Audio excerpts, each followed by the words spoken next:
Muy buenas, bienvenidos a un episodio más del podcast Nómada Digital. Soy Carles Navarro de vivedistinto.com y autor de los podcasts Emprendedores de Éxito, Ideas de Negocio, Nómada Digital, Emprendiendo y Viajando y el podcast de Fotografía de Stock.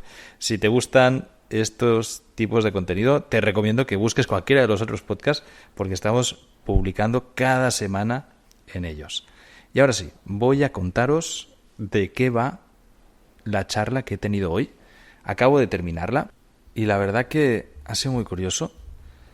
Hoy he hablado con una persona que ha trabajado 40 años en Hacienda y tenía un montón de preguntas por hacerle. Entiendo que su figura es la de una persona con experiencia y conocimiento de causa de cómo funciona Hacienda por dentro, ¿no? Y a esto me centraba, más allá de que me pueda parecer totalmente injusto el sistema fiscal español o cómo funcionan las cosas en España en este sentido.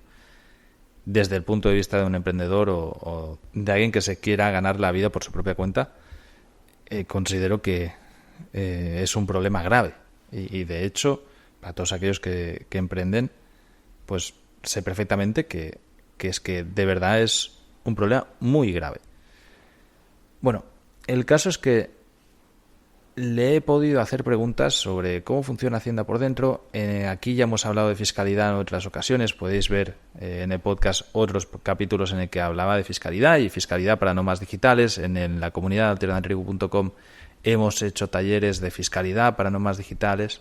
He traído expertos internacionales a hablar de fiscalidad. Hemos podido hacer rondas de preguntas temáticas. Tenemos nuestro canal sobre temas de fiscalidad y demás.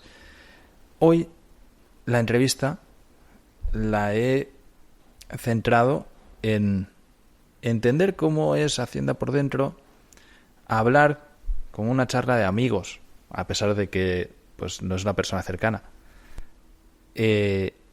para entender cómo funcionan, el por qué y cuál es la solución que podría haber a estos problemas fiscales que hay en España, ¿no?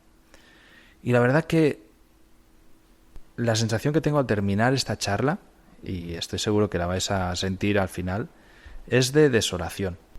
De ver que es un país al que no tengo ningún interés en volver a vivir en él, justamente por esto. Y bueno, pues me da cierta tristeza, porque evidentemente pues es una zona que conozco muy bien, está mi familia allí, tengo muchos conocidos. Me encanta la gastronomía, me encanta pasar ahí temporadas, pero que ya hace años que he aprendido que es eso. O sea, a mí me encanta venir de vacaciones, pero no vivir ahí. Esto y muchísimo menos emprender desde ahí. Directamente no lo contemplo. En este sentido, agradezco muchísimo el ser un nómada digital y haberme encontrado de manera casual, porque yo en realidad no me marché de España por el tema fiscal en primera instancia. Yo me marché a vivir a Nicaragua en su día porque quería irme a vivir allí, ¿no? Y yo me hice residente de Nicaragua porque vivía en Nicaragua y de hecho es donde paso cada año pues un buen tiempo, ¿no? Y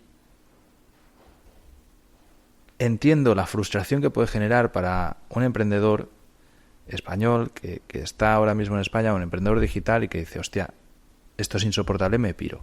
Pero claro, lo que conlleva pirarse, ¿no? Porque es que te vas tú, tu empresa, dejas de tener empleados en España, etcétera, etcétera, y dejas de vivir ahí.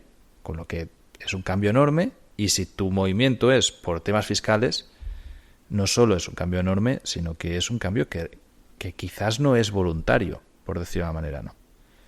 O no es lo que te gustaría. Evidentemente sí que es voluntario, nadie te está obligando a marcharte. Y esa parte me da tristeza, porque en mi caso no es así.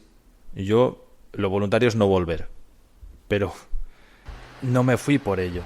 Y entiendo que no voy a volver también por ello, ¿no? Es una lástima que esto sea así, pero realmente pues es una realidad y ocultarla no serviría de nada. Dicho esto, espero que disfrutéis de esta charla ya os digo, es una charla, no es una entrevista, es una charla tranquila de alguien que ha trabajado en Hacienda y alguien que me ha pedido que distorsione la voz y que no dé su nombre. Por lo tanto, no escucharéis ningún nombre hacia la persona con la que estoy hablando y voy a buscar alguna manera de darle una voz que no sea muy robótica. Espero que lo disfrutéis y si os ha gustado, que lo podáis difundir. Un abrazo y vamos con ello. Muy buenas. Hola, buenas tardes. Hoy vamos con un episodio muy diferente a los que estamos acostumbrados, pero creo que es de extrema importancia conocer cómo funciona esto y además de interés general. Así que, lo primero, muchísimas gracias a nuestro invitado por haber venido. Voy a presentarlo sin dar el nombre. Él es una persona que ha trabajado en Hacienda casi 40 años. Ahora mismo ya está retirado y, bueno, pues fue de administrador tributario durante muchos años y hay confianza. Entonces le he pedido a ver si podía venir a hablarnos de cómo funciona la Agencia Tributaria Española. ¿Cómo estás? ¿Todo bien por aquí? ¿Te he presentado bien? Sí, todo bien. Corregirte un momento, has dicho administrador tributario, es administrativo tributario, digamos, sería la categoría. Si me permites, pues introducir las categorías que hay, bueno, en general en la administración del Estado y en particular en la agencia tributaria, pues digamos arriba de la jerarquía estaría los inspectores, que sería el grupo A, después los técnicos, que sería el grupo A2, luego ya estarían los agentes tributarios y administrativos tributarios, que sería el grupo C1, donde yo he estado trabajando en esa categoría, y luego los auxiliares administrativos, que serían C2, y luego ya pues ordenanzas, telefonistas, etcétera, y otro tipo de personal. Me parece perfecto. Muchas gracias por la corrección. De hecho, lo tengo apuntado bien y como mi letra es de médico, pues no lo he leído como es debido. Es que se da el caso de que, por ejemplo, a nivel provincial, pues existe lo que es la delegación de la agencia tributaria, ¿no? Y luego dentro de la provincia puede haber administraciones que son, digamos, subdelegaciones de la agencia tributaria y hay el cargo, igual que en la delegación el jefe, digamos, es el delegado, pues en las administraciones el jefe es el administrador. Entonces, como has dicho administrador, pues por eso quería corregirlo porque no es muy diferente. Claro, no es el cargo, ¿no? Haces bien. Bueno, me gustaría primero que sentáramos una base, ¿no? Este podcast pues lo escuchan a muchos emprendedores y mayoritariamente joder, ¿cómo estoy? Emprendedores digitales. Y ahora fuera micros pues hablábamos, ¿no? De que desde fuera da una sensación de que hay un éxodo masivo de emprendedores digitales que se quieren marchar de España. Por el tema de los impuestos. Me gustaría, con conocimiento de causa, pues explicar un poco cómo funciona para alguien que es un emprendedor, que normalmente, si es un emprendedor en solitario, va a estar en régimen de autónomos, ¿no? En la mayoría de los casos. Sí. Realmente, ¿puedes explicarnos cómo funciona el régimen de autónomos? ¿Qué es el tema de la seguridad social? ¿Qué es el tema de Hacienda para el régimen de autónomos? Porque muchas veces se confunden estos dos términos, ¿no? Lo que es la cuota de la seguridad social de los autónomos y estar dado de alta como trabajador por cuenta propia en Hacienda. A grandes rasgos, si nos puedes explicar un poco cómo funciona y... Vamos a ver, sí. Dale. Pues mira, digamos que para poder facturar, ¿no? Para emitir una factura, pues como mínimo tienes que estar de alta en la agencia tributaria para ser una factura legal, ¿no?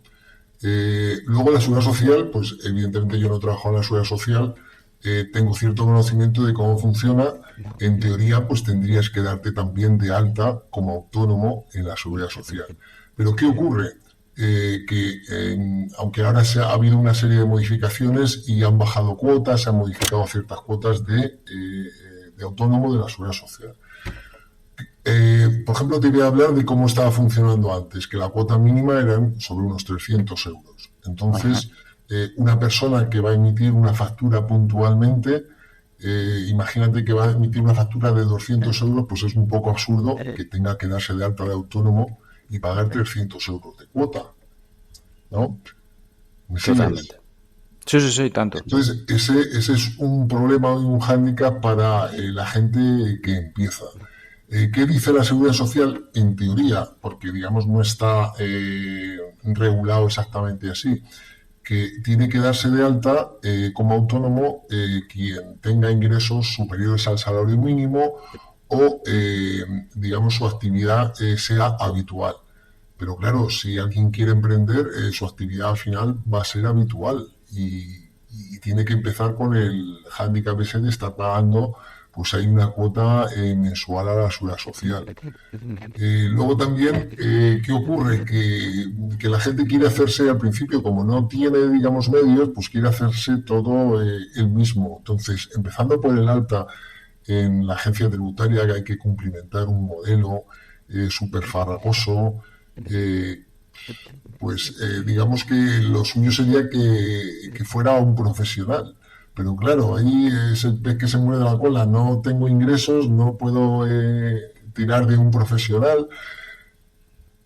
Yo sí que lo haría, o sea, yo recomiendo que antes de darse de alta, pues un profesional es el que te puede orientar en el ejercicio de la actividad de emprendimiento que vayas a hacer y al final, aunque te cobre un dinero, pues al final te va a ahorrar dinero y problemas. La carga fiscal, más allá de estos pequeños inicios, que sí, totalmente de acuerdo, y de hecho, si para arrancar, ahora mismo la cuota de seguridad social, como bien decías, pues es bastante cómoda, o sea, creo que empiezan 60 euros o algo así, ¿no? Y tienes como un tiempo Sí, de ahora mismo arranque. quien no haya ejercido nunca actividad, creo que tiene hasta 2 años con un nivel bajo que no llega a los 100 euros. Eh, Exacto. 60, 80 euros, algo así. O sea, no es que sea un gran problema, una gran barrera, pensando pues alguien que se va a ganar la vida con ejercicio de su profesión, ¿no? Yo creo que es más bien lo que viene después. Es decir, y España probablemente el gran problema fiscal que tiene el emprendedor en España es a través del IRPF, que es el impuesto a las rentas, ¿no? Y ya no son únicamente algo que afecte a emprendedores, también a trabajadores, Ujú. donde la presión es más alta. Ahí, ¿cómo funciona? ¿Funciona por un sistema escalonado? Vamos a ver, el impuesto de la renta, en mi opinión, es un impuesto totalmente político. Y máxime cuando también están todas las autonomías que, digamos, pueden legislar en una pequeña proporción en deducciones y en subir o bajar, digamos, la cuota. ¿eh? La gente, por ejemplo, podrá ver cuando cambia de comunidad que la cuota no es exactamente la misma. Que las deducciones no son exactamente las mismas. Entonces, digamos que los políticos también están jugando con dar ayudas mediante la declaración de la renta. Véase, por ejemplo, la deducción de maternidad, deducción de discapacidades, etcétera. Eh, entonces, digamos, ya te digo que es un impuesto político.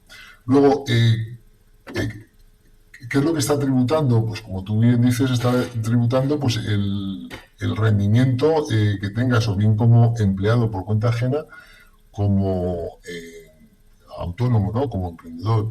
¿Qué ocurre? Que el empleado, vamos a empezar hablando por empleado, ya sé que quieres fijarte más en el tema del emprendimiento, pero vamos a empezar hablando por empleado. El empleado no se puede escapar, digamos. El empleado digamos, siempre que le paguen en A, si le pagan en B ya es otra cosa, ¿no? Pero si le pagan como se suele pagar en A, pues eso todo tributa. Ahí no se escapa nadie, ¿me entiendes? ¿Qué ocurre con un autónomo? Pues un autónomo ya tiene otras estrategias para escaparse. Digamos que nadie voluntariamente, todo el mundo quiere pagar los menos impuestos posibles. Entonces, digamos que el trabajador por cuenta ajena no puede escaquear nada. pero mientras que un autónomo ahí sí que, digamos, puede escaquear tanto en los ingresos como en los gastos, ¿no? Claro, ahí hay un concepto, me gusta que hayas usado la palabra escaquear, porque, bueno, yo por lo menos que tengo la experiencia fuera de España desde prácticamente toda mi vida laboral, claro, aquí es deducir, pero, o sea, deducir gasto, que al final, en España, yo tengo una sensación, no sé si la compartes o no, pero de que para la mayoría de emprendedores, como bien has dicho, el que es trabajador, pues ahí no hay tutía. O sea, las cuentas son muy transparentes si cobras todo de manera legal, ¿no? Pues Eso la es. Hacienda te tiene muy controlado y ahí no hay historia. Pero el que es emprendedor, que es autónomo, claro, fuera de España, deducir gastos, pues es relativamente muy sencillo. Por lo menos por la experiencia que yo conozco. Tú enseñas y dices, pues tengo tickets de lo que sea, desde gasolina, a comidas, a viajes, a hotel, a un montón de cosas. Se puede deducir este tipo de gastos. En España, la deducción de gastos es interpretable y Exactamente. ahí, claro, ahí es donde entra lo que decías, ¿no? El escaqueo. De decir, hostia, es que a ver qué puedo colarles, pero, claro, ¿cómo que colarles? Porque luego también se dan muchas injusticias, ¿no? De autónomos. Yo conozco el caso de un fotógrafo muy, muy conocido dentro del mundo del stock que bueno, pues pasó facturas de no sé cuántas prendas de ropa porque viste a modelos. Ujú. Claro, le dijeron que no, reclamó, inspección y un pollo increíble, embargo de cuentas, bueno, y de ahí pues escala, ¿no?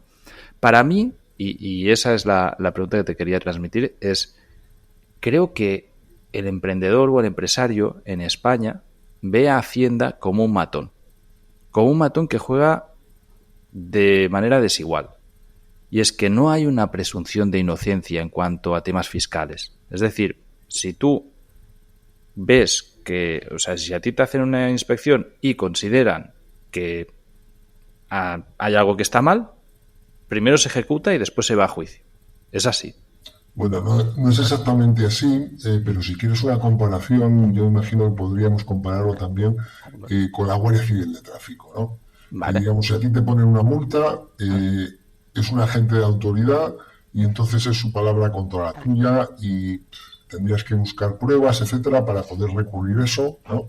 Entonces, en Hacienda, digamos, pasa un poco también lo mismo, porque también los funcionarios en ejercicio de sus funciones son agentes de la autoridad también.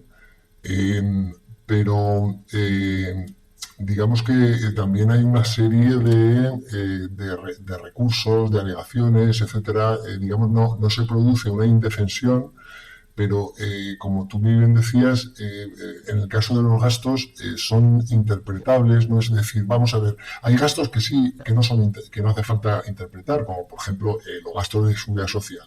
Eso te lo puedes incluir y no va a haber ningún problema con los gastos de seguridad social. Pero, ¿qué ocurre? Por ejemplo, te voy a poner el ejemplo de un vehículo. ¿Qué ocurre con un vehículo? Pues depende de la actividad. Hay actividades en las que no hay ninguna duda de que tú te puedes deducir tanto el vehículo como los gastos de mantenimiento del vehículo y demás. ¿Por qué? Porque el uso es prácticamente exclusivo de la actividad y fuera de ella sería muy accesorio. Te puedo poner ejemplo de un camionero, de Soy una transportista, autoescuela, de claro. un taxi, etcétera, ¿no? Incluso de un agente comercial, ¿no? En esos casos también se respeta esa deducción del vehículo. Pero ¿qué ocurre si tú utilizas el vehículo para tu empresa y también para la actividad? ¿Cómo se discierne ahí qué parte se usa para tu actividad y para fines particulares? Pues Hacienda coge y dice, mira, si lo puedes usar para fines particulares, pues no te lo puedes deducir. Así de claro. Claro, esto pasa Eso es también injusto, es totalmente injusto. claro, también pasa con los artículos, pues tipo un ordenador. ¿no? Que puede No, ser bueno, con un ordenador, yo entiendo que un ordenador sí que es deducible, ¿eh? al Aunque lo 100%. puedas usar a título individual, pero no lo sé. Un ordenador, Bueno, digamos, yo le por, veo menos problema. yo por lo que tengo entendido con los ordenadores es deducible en años, o sea, y por partes, ¿no? Que no puedes cargar todo el Hombre, precio de golpe, claro, pero digamos que tú puedes ir amortizándolo. Un ordenador, por ejemplo, que te dura 5 años, pues entonces puedes ir deduciendo un 20% cada año. Eso es la amortización. Eso hay una serie de tablas en función del tipo de bien y eso se va amortizando. claro, ahí, bueno, Otro tema es un gasto corriente que dices claro, folios. Es que los folios se gastan inmediatamente. ¿Me entiendes? sí, aún así, el sistema de el amortizable, bueno, es un sistema que no entiendo, o sea, yo el gasto lo estoy teniendo ahora, mi deducción debería ser ahora, por mucho que sea un bien amortizable en años, ¿no? En otros países no funciona así, pero para no entrar en este tipo de cosas técnicas que al Ujú. final creo que no nos van a aportar mucho a la charla, me, me gustaría entender y, y verificar si realmente hay muchas leyendas y mitos sobre cómo funciona Hacienda por dentro o si es así o no. Hay uno de los mitos grandes o una de las cosas que la gente conoce es que los inspectores tienen un bonus personal por recaudación en cuanto a inspecciones. ¿Esto es así? Vamos a ver. Por lo que yo sé, existen productividades, ¿no? Pero Ujú. esas productividades, además por ley está prohibido que, digamos, se pueda comisionar por liquidación o se pueda cobrar un porcentaje por recaudación. Eso por ley está prohibido. Lo que sí hay son productividades que se fijan en función de una serie de objetivos. Esos objetivos pueden ser dispares, me lo invento, no solo puede ser importes liquidados, sino número de liquidaciones, etcétera, etcétera. Entonces, digamos, lo que tú pretendes a inducir que, digamos, ellos como se van a llevar una parte del botín, pues van a por ello. No, así no es. Claro, justamente por eso te lo pregunto, porque lo que me parece a mí es esto exactamente, ¿no? Es decir, hostia, no puede ser que el técnico, que es el inspector, ¿no? Y al final es los ojos y cerebro de Hacienda, ¿no? De una institución, tenga un porcentaje sobre lo que va a recaudar, porque eso No, le fomenta el no, a claro. saco a todo lo que se pueda. Me gusta Anti- que hayas hecho el... Ujú. Antiguamente, por lo menos en lo que era en las antiguas recaudaciones, sí que funcionaba así, pero aquello era un poco medio privado, o sea, estaban los recaudadores y ellos sí que se llevaban un porcentaje del importe recaudado. Entonces, imagínate, pues el acoso, ¿no? Claro. De conseguir esa recaudación. Claro, no, totalmente. Además, bueno, informándome un poco, pues veo que Hacienda en litigio pierde un 40%, lo cual no me parece tanto, la verdad, de los litigios en los que ha ido en el 2022, en este caso. Pero, claro, ¿qué pasa cuando se pierde un litigio, ¿no? En este caso, si el inspector tiene un porcentaje de lo que se gana, luego lo devuelve en No, cuanto no, se no pierde es el así, litigio. es que no tiene Claro, un porcentaje de lo que... claro. Eso no es así, eso es totalmente falso, eso ya te lo digo yo. En cualquier caso, vamos a ver si quieres, te puedo comentar cómo el contribuyente, digamos, no está totalmente indefenso. O sea, te puedo explicar cómo funciona una comprobación tributaria, si te parece. Claro que sí, por favor. Vamos a ver, pues digamos que Hacienda lo que tiene son muchísimos datos.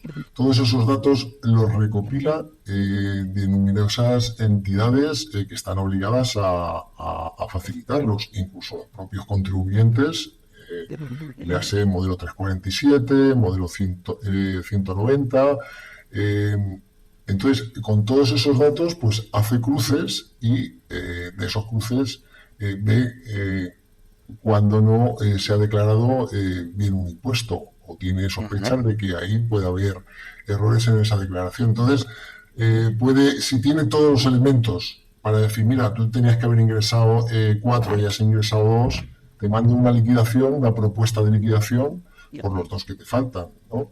Eso, así se puede iniciar una comprobación y hay un plazo para presentar alegaciones y documentación, etcétera. Otra manera de iniciar esa comprobación es con un requerimiento, cuando no, digamos, Hacienda no tiene todos los elementos, pero tiene serias sospechas de que hay errores en una declaración, pues manda un requerimiento para que se aporte cierta documentación. Luego, con esa documentación y la obrante de la administración, pues es cuando se gira nuevamente esa propuesta, que ya digo que es propuesta, o sea, directamente la agencia tributaria no manda una liquidación a pagar esto y ya está, no. Primero manda una propuesta a la que se pueden presentar alegaciones, presentar pruebas y demás. Posteriormente, ya en función de se estimen o no esas pruebas, si se confirma esa liquidación, pues aún así, ahí tiene un recurso, tiene 2 tipos de recursos que puede presentar. Un recurso que se llama de reposición contra la misma oficina, que normalmente, aunque digamos está separado del órgano liquidador, pero al final si el órgano liquidador te ha liquidado bien y está correcto, en reposición te van a decir que no. Y luego puedes presentar un recurso vía administrativa. Entonces, pues ahí digamos ya que sí que es un órgano completamente desvinculado de la agencia tributaria y es otro tiro que tienes para ir contra lo que tú crees que es correcto. ¿Vale? Vale. Pero claro, volviendo al símil de lo que decías antes de la Guardia Civil, ¿no? Con las multas, o sea, básicamente, si te meten una multa, tú puedes recurrir y tienes ahí un tiempo de pues para poderla recurrir, etcétera, etcétera. Pero, claro, primero la han ejecutado. En el caso de Hacienda, el problema también es ese, de que primero ejecuta. Es decir, si tú no estás de acuerdo, tienes tu tiempo a recurrir. En la mayoría de casos se llega a algún punto en el que ya pagas, pero lo primero, que Sí. van corriendo intereses sobre la diferencia de la propuesta. Es decir, si Hacienda dice, oye, pues que hay una diferencia de 10.000 euros y ya te dice, aplicamos no me acuerdo si es el TAE o cuál es el interés, pero aplicamos un interés sobre esta diferencia por el tiempo que haya pasado. Y al más tiempo pase, más intereses. Sí. Pero claro, esto, bueno, aquí pues ya es discutible, ¿no? Si esto es muy justo o no, pero claro, si tú te vas a juicio y dices que no estoy de acuerdo, tal, y empiezas a escalarlo hasta un litigio. Aparte de que corren los intereses, muy probablemente se haya ejecutado ya. O sea, Bueno, vamos a ver, cuando estamos en fase de propuesta, ahí todavía no hay nada que pagar. Una vez que ya sí que se practica la liquidación y se notifica, pues hay un plazo para hacer el pago o si se presenta un recurso, se puede solicitar paralizar el pago con un aval. En función de las cantidades, pues puede ser un aval personal, que no hace falta hacer más, etcétera. Lógicamente, va todo en función de las cantidades. Cuando son cantidades grandes, pues lógicamente los avales también cuestan dinero. Luego también hay otro problema que también es, volviendo al símil con la Guardia Civil de Tráfico, la Guardia Civil de Tráfico, si te pone una multa de 200 euros por exceso de velocidad, por ejemplo, te dice, si la pagas ahora y no protestas, pues pagas 100, ¿no? Pues en la agencia tributaria también hay algo parecido y es relativo a la sanción, porque, digamos, hay tres componentes en las liquidaciones. Por un lado es la cuota que se ha dejado de ingresar, ¿no? Si tú tenías que ingresar 4 y solo has ingresado 2, pues esos 2 que faltan sería la cuota. Luego, por otro lado, como muy bien has dicho tú, son los intereses desde la fecha en la que venció el plazo de ese impuesto hasta la fecha que se haga efectivo el pago, pues ahí van contando intereses.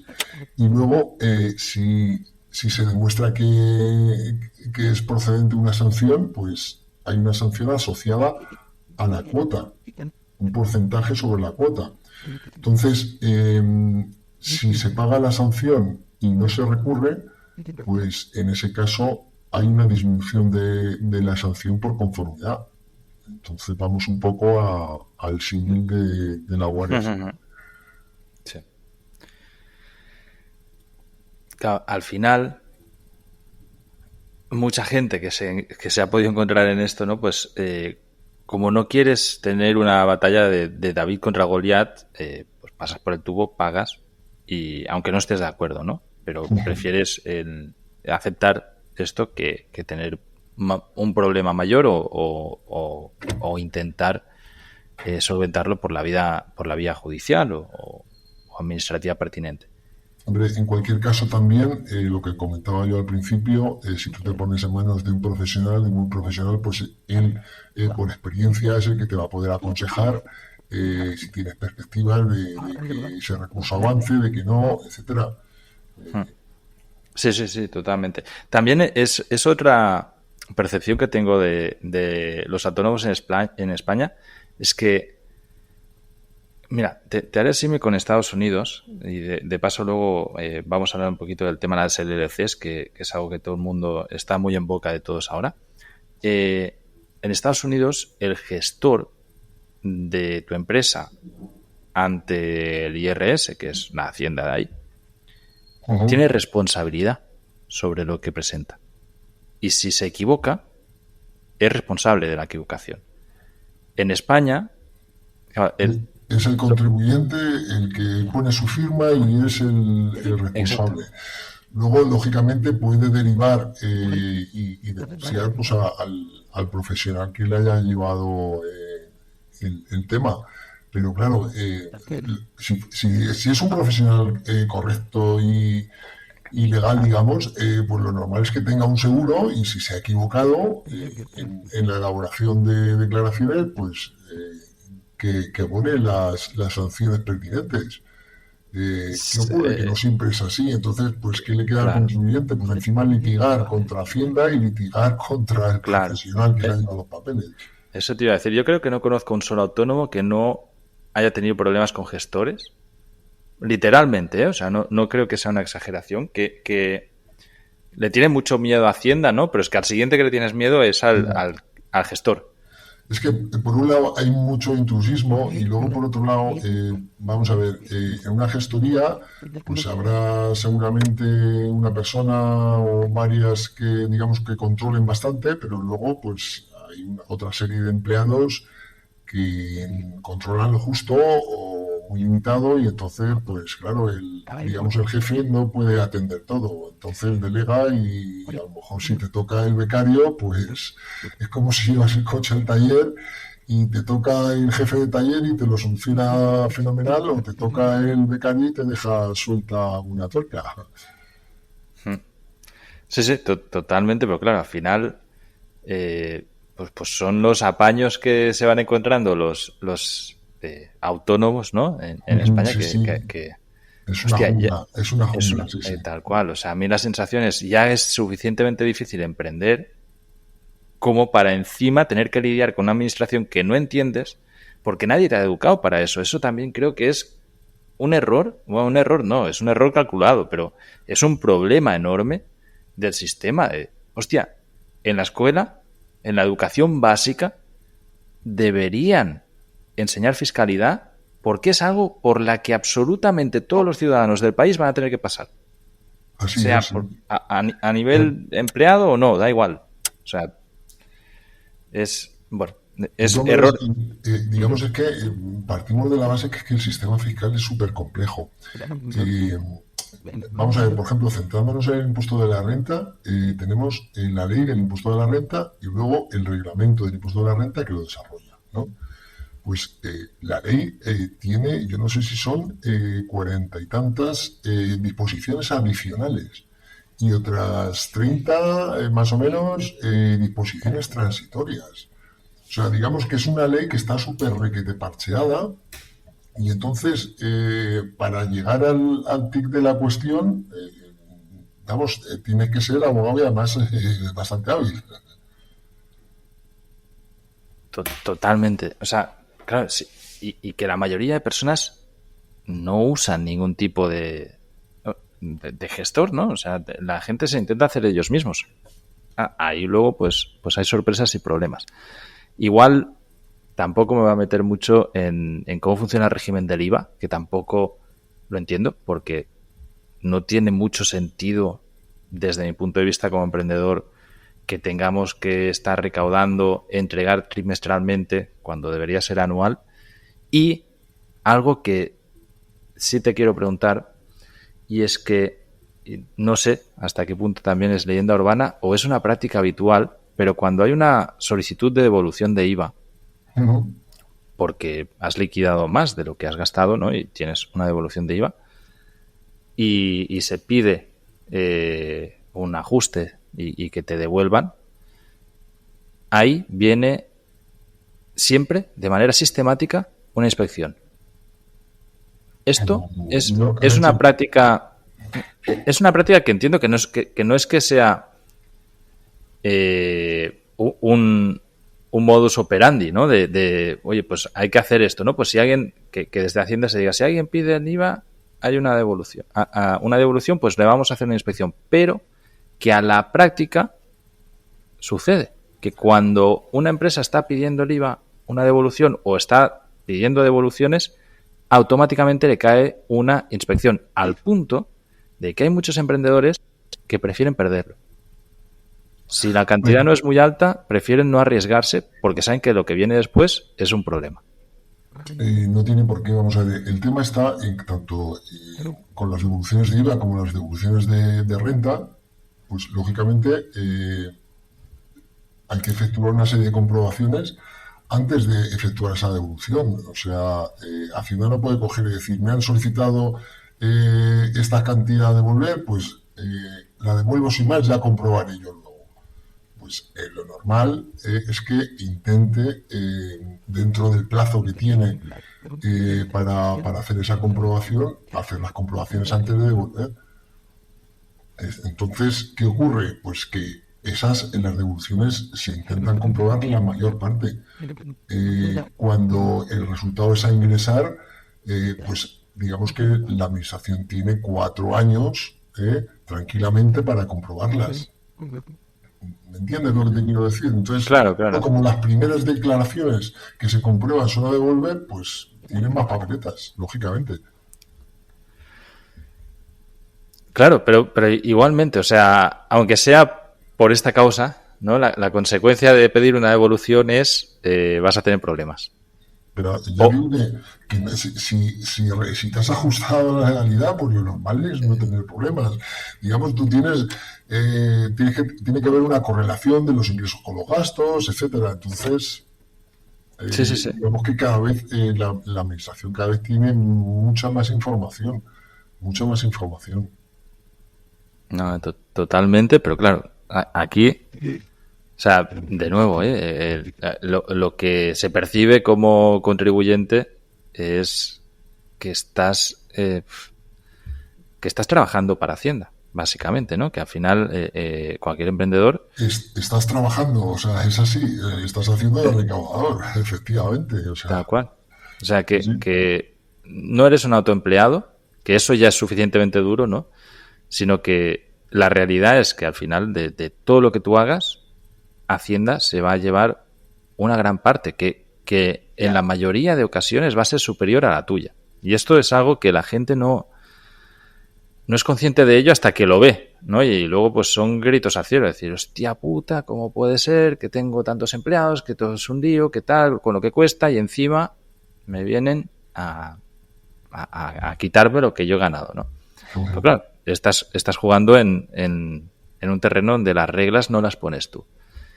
Esto no sé si conoces el modelo 720, que es un modelo de Hacienda que el tribunal, no estoy seguro si lo voy a decir bien, probablemente me tengas que corregir, es un tribunal europeo. El modelo 720 es declaración de bienes en el extranjero, creo recordar. Exactamente, sí. Sí.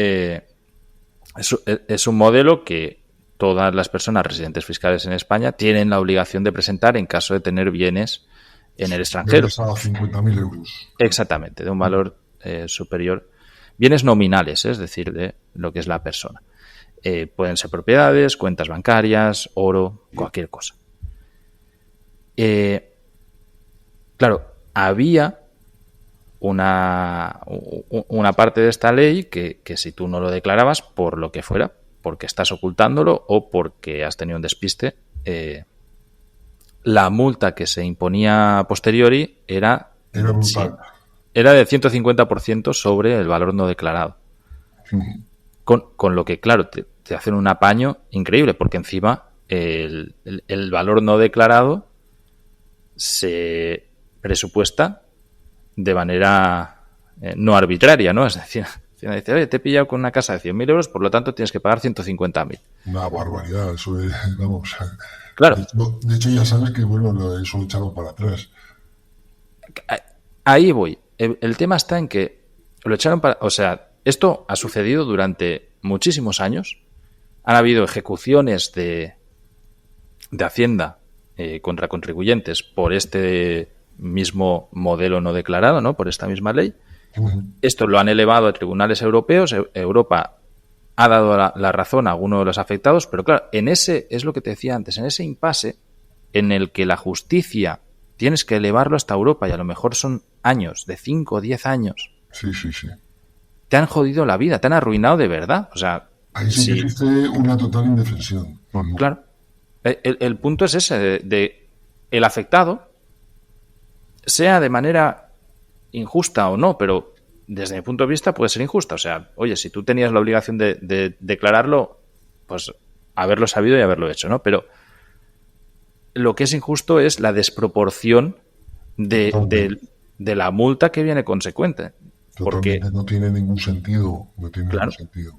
Si a ti te arrasan con todo, luego te vas a juicio, te lo tienen que devolver, pero claro, si tú tenías una empresa, la devolución económica que te viene a 10 años, que es sobre lo que te han quitado más intereses, no te va a compensar jamás todo el desastre que te han causado durante estos 10 años, ¿no? De que, pues, puedes haber perdido la casa, el coche... te han podido arruinar perfectamente, ¿eh?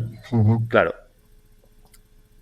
Claro, el tema es, se tumbó la ley, España aceptó, bueno, pues hubo un juicio, no aceptó, se lo impusieron, Europa dijo, no, esto señores no lo podéis hacer, a este caballero le tenéis que devolver todo con, además, las costas de abogados y todo el lío del juicio, y intereses por todo lo que demás, tenéis que tumbar esta ley, y seguidamente sale la 721 o la 720B. O sea, se aprueba otra ley idéntica para hacer exactamente lo mismo que, bueno, pues habrán cambiado 3 comas y ya no está tumbada por Europa, ¿no? Desconozco cuáles son los importes sancionables, pero creo que ya no es esa barbaridad que había. Una cosa es que se te haga una sanción por no presentar una declaración, pero lo que hay que ver es si hay un perjuicio para Hacienda. O sea, es un olvido simplemente que se te ha olvidado presentar una declaración. No es lo mismo, imagínate, no es lo mismo que tú tengas que presentar la declaración de la renta y te salga a pagar 4 duros. O incluso sea una devolución y te pueden pegar una sanción por no presentar esa declaración. Y otra cosa es que no hayas presentado una declaración a ingresar 200.000 euros. Lógicamente ahí sí que hay un perjuicio económico para Hacienda. Entonces no pueden ser las sanciones igual por dejar de presentar un modelo. Lo entiendo, o sea, al final que tenga una proporcionalidad con lo que con el importe. Entiendo que sea lógico. Un 150% sobre el importe lo veo una locura. O sea, es insano. totalmente. Pero igualmente, o sea, la sensación que da es... Y esto es político. O sea, como bien decías, al final, quien decide una nueva ley no es Hacienda en sí misma, es el gobierno. Claro, O sea, claro. es quien propone una nueva ley, ¿no? Una nueva ley fiscal. Sí, sí. Claro. Digamos que las leyes están siempre siendo recurridas y parcheadas, como estás indicando. Digamos que al final los jueces de alguna manera también legislan. Desde dentro de Hacienda, los funcionarios no tienen la sensación de decir, es que somos el brazo armado del gobierno, ¿sabes? En cuanto a que, por lo menos desde fuera, lo que parece es que el gobierno está constantemente, y cualquiera, o sea, no va de colores políticos, sino el gobierno de España en este sentido, Sí, sí, sí, te entiendo. está buscando cómo exprimir al máximo, como si fuera una empresa tratando de conseguir al máximo resultados económicos, a cualquier costa. Pues ¿Da esa sensación? claro, da esa sensación en unos casos sí, en otros casos no. O sea, hay casos en los que realmente se cometen fraudes y entonces pues dices, no, pues que le caiga todo el peso de la ley, todo el peso de la norma. Pero efectivamente hay otros casos en los que por desconocimiento, porque se ha ido haciendo una pelota, pues hay contribuyentes que se están comiendo algo que no deberían de comerse. Por ejemplo, el caso que has puesto tú del modelo 720, o sea, es algo que no tiene ningún sentido. Entonces, pero ahí te ves atado de pies y manos porque tú tienes que aplicar la norma que hay. Claro, ahí es donde entra el punto de decir, hostia, No hay flexibilidad en ese aspecto, no hay flexibilidad. no para el público general, para la gente. Es decir, sí, entiendo que es la manera también del gobierno de poder atar a los funcionarios, siendo inflexible. Es decir, oye, tú tienes que seguir estas normas, punto. Las normas las dicto yo, esta es la norma, tú tienes que atenerte a ella. Así es. El tema está en que luego los ciudadanos vemos que hay cientos de indultos cada año a políticos corruptos que han defraudado y que es Hacienda misma quien les ha tenido que, ¿no? Pues a través de Hacienda se ha llegado a entender que esta persona ha defraudado y ya está en la cárcel y ¡pum! Se indulta por indulto político. Esto podéis mirar estadísticas a los que estáis escuchando, hay cientos cada año y dices, hostia. Y es muy curioso también ver cómo los partidos políticos indultan a los de la oposición también. Sí, de sí, manera constante, ¿eh? Entre ellos se cubren siempre. Claro, Sí, sí. pero eso tiende, o sea, mi sensación desde fuera, y es la principal razón por la que no he vuelto a España a vivir y que me hace mantenerme fuera, es de que esto es un circo de la hostia en el cual los que vivéis ahí estáis obligados a jugar a algo que es totalmente injusto y se está sosteniendo por haciendo malabares, o sea, que no tiene ningún sentido, que ves que hay una clase política apoltronada, que se ayudan entre ellos, que están robando constantemente, que cada vez que les pillan robando, que se pillan ellos mismos, se ayudan para que no pase nada y claro, y al ciudadano de a pie está indefenso, le meten unos palos que son insoportables, o sea, realmente insoportables. No estamos hablando de que jode mucho. Es que muchas veces hace que sea totalmente inviable un negocio por la presión fiscal que hay. Dices, hostia, teniendo opciones, pues no me extraña que haya tanta gente, sobre todo lo que hablábamos antes de mercado digital, de emprendedores digitales, que se vayan de España, digan, oye, yo prefiero no vivir aquí. Me voy, vendré de vacaciones a comer jamón, a ver a la familia, pero chao, me voy a Andorra, me voy a Portugal con la NHR que estaba ahí, o a Dubái, o a Panamá, o monto una LLC en Estados Unidos y paso de todo. Sí, sí, además, digamos, los impuestos pues son para lo que son, para los servicios públicos y demás.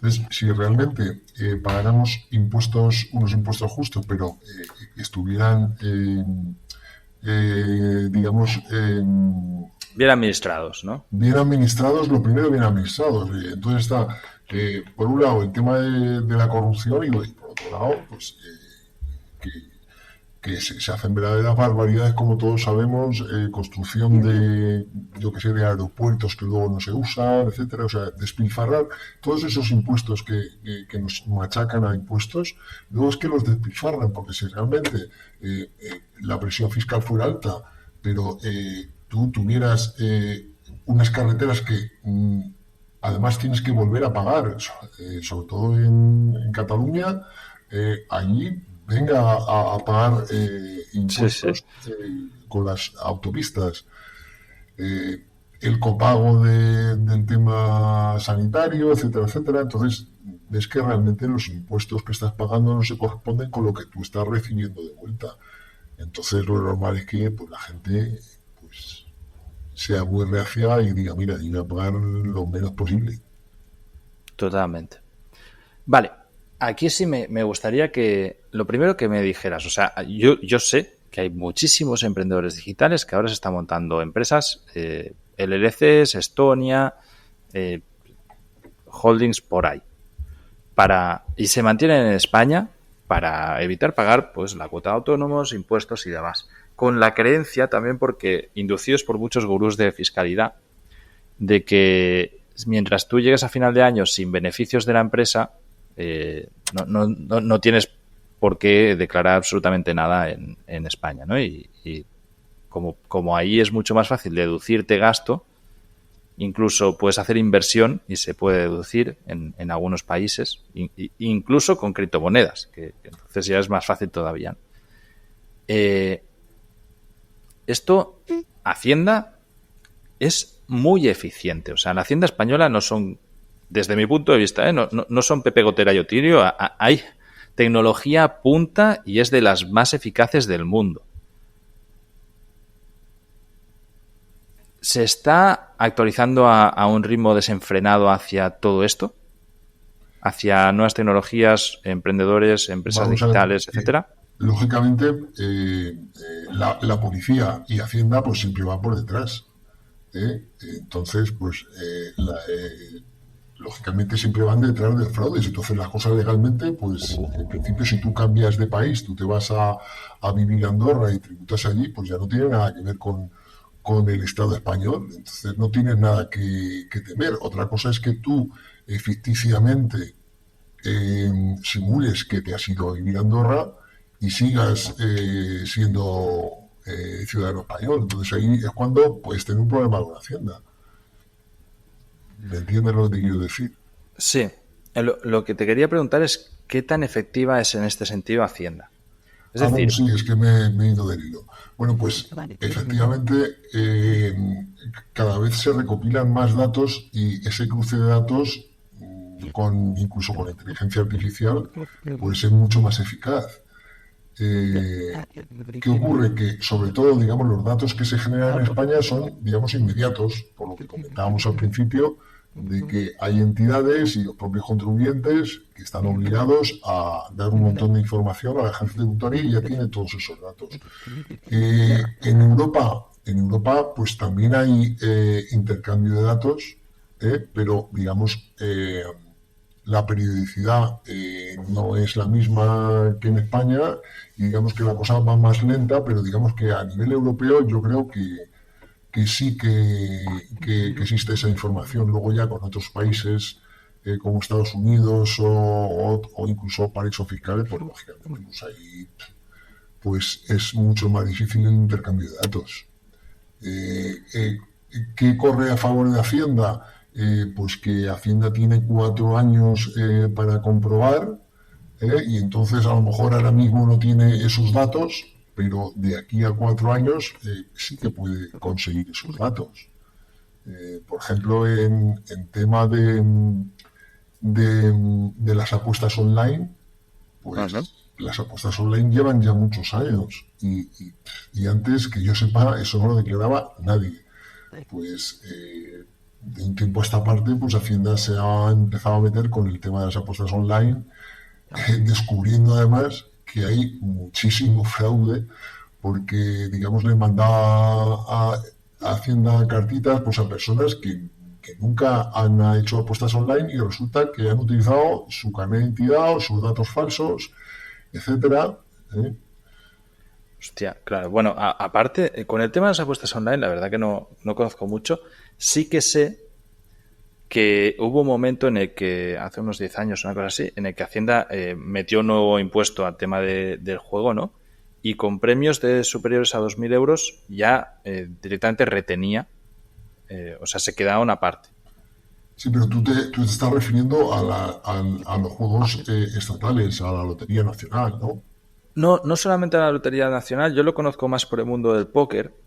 Hubo un momento en el que antes la gente jugaba y si ganabas un torneo de 3.000 euros, pues te sacabas 3.000 euros y te ibas. En el momento en el que el premio empezó a ser, se regularizó todo esto, en el momento en que el premio empezó a ser de superior a 2.000 euros, ya directamente Casino se retenía una parte para Hacienda, que esa tú ya no la veías. O sea, Sí, pero, una retención directa. pero estamos Pero claro, hablando de las apuestas online que la empresa puede ser de Estados Unidos y a ti no te va a retener. claro, pero eso se regularizó y se prohibió directamente el, el poder jugar desde España fuera, o sea, con el tema del póker lo sé seguro. Hubo un momento en el que estaba PokerStars.com y ahí ya empezó con todo regulado dentro solamente para el mundo hispano, ¿no? Perdón, para gente de España, no el mundo hispano. Pero claro, ahí la queja de los que eran jugadores profesionales era: yo antes declaraba mis beneficios. Ahora, cada premio me viene ya con un corte. Entonces, mi beneficio va por debajo de este corte, pero todos los gastos, que son todas las veces que no he ganado, no los puedo desgravar de esto. Con lo que de cualquier premio superior a 2.000 euros, que se entiende pues que los profesionales normalmente juegan torneos que son altos, ¿no? Ya van cortados un 20%. Y de hecho lo que hicieron la mayoría fue marcharse de España por exactamente lo mismo, ¿no? Porque era una ley que les afectaba económicamente y al final Sí, cuando claro. echas cuentas, ¿no? Y dices, hostia, si es que si me voy a otro sitio me estoy ahorrando entre 50, 60, 80.000 euros al año. Lógicamente al que es profesional no le interesaba, está claro. Claro, Luego también claro. al hilo de esto, pues con el tema de las criptomonedas, pues ahora es cuando se está empezando también a hacer algo, ¿no? Y sobre todo pues con la especulación, ¿no? Gente que pues utiliza las criptomonedas pues igual que la bolsa. Y claro, pues eso normalmente hasta ahora prácticamente nadie declara. Desconozco la información que puede tener Hacienda, pero vamos, más tarde o más temprano, pues la tendrá, lógicamente. Bueno, ya lo han regulado y han regulado el mercado de la criptomoneda. Y vamos, o sea, por lo menos los contribuyentes tienen la obligación de declarar toda la criptomoneda que se tenga, ¿no? Bueno, lo que hay que declarar es cuando realizas operaciones de venta. O sea, tú compras criptomonedas y bueno, pues tú las tienes como si compras acciones. Tú no tienes que declarar esas acciones en el impuesto de la renta al menos. ¿Cuándo tienes que declararlo? Cuando haces una venta de esas criptomonedas en las que puedes tener una ganancia o una pérdida patrimonial. Ahí es cuando estás obligado a declararlo. O sea que la mera tenencia de criptomonedas no te obliga en la declaración de la renta a hacer absolutamente nada. Si fuese superior a 50.000 euros, ¿no estarías obligado a declararlo con el 720? Pues la verdad es que lo desconozco porque esas criptomonedas ¿dónde están? No lo sé. Claro, no se sabe si están en el exterior o no, ¿no? Claro, no lo sé. Es que al estar descentralizado, digamos, es que hay un montón de cosas, todo el tema digital y todo el tema de criptos, es algo nuevo y que se está empezando poco a poco a legislar y a ver. Y luego también la globalización que tenemos, lo que pasa es que hay muchos gobiernos que no les interesa, sobre todo el tema de paraísos fiscales. Pero más tarde o más temprano tendrán que entenderse y gestionar globalmente de alguna manera toda la información. No sé. Si no, Claro, pues esto, Google y Amazon, etcétera, pues se seguirán yendo a Luxemburgo, a Irlanda, etcétera. claro, evidentemente. Y muchísimas empresas irán a Madrid en lugar de Barcelona también por la menor presión fiscal, ¿no? Al final, todo esto es muy extraño de que dentro de la propia Unión Europea, que se supone que todos juegan a una, ¿no? Pues sucedan tantos cambios que hagan pues que una empresa en Irlanda no pague apenas y una empresa en Madrid sí. Porque, claro, al final, o en Estonia mismo, ¿no? Sí, sí.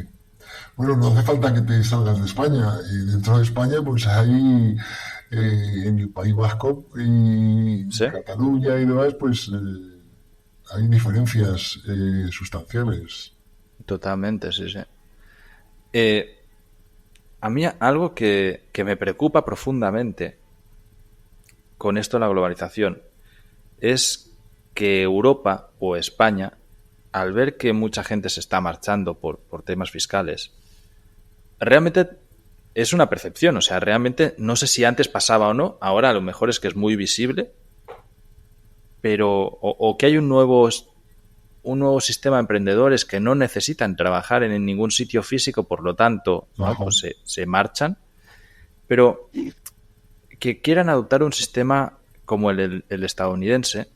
El estadounidense, en el momento en que tú tienes la nacionalidad o has nacido en Estados Unidos, ¿no? Y tienes la nacionalidad estadounidense, tú vas a tributar en Estados Unidos para toda la vida. O sea, no hay tú no te vas tú puedes mover tu residencia, vas a mover tu residencia fiscal, pero seguirás tributando en Estados Unidos. Ujú. Tus ingresos que puedes estar generando en Tailandia, y aunque tú vivas en Tailandia por 50 años, tú sigues pagando en Estados Unidos siempre. En el caso español no es así. O sea, tú una vez te has marchado del país, tienes una residencia fiscal en otro país y declaras correctamente que tienes la residencia fiscal en el extranjero, ya está. O Ya sea, está, España aquí, te deja en paz. salvo que tengas bienes en España y tributarías por el impuesto de no residente, por ejemplo, si tienes Sí, un un piso alquiler de alquilado, algo. pues, Sí, sí. pues tributarías solamente por ese bien que produce los rendimientos en España. Ujú, así es. Claro. Claro.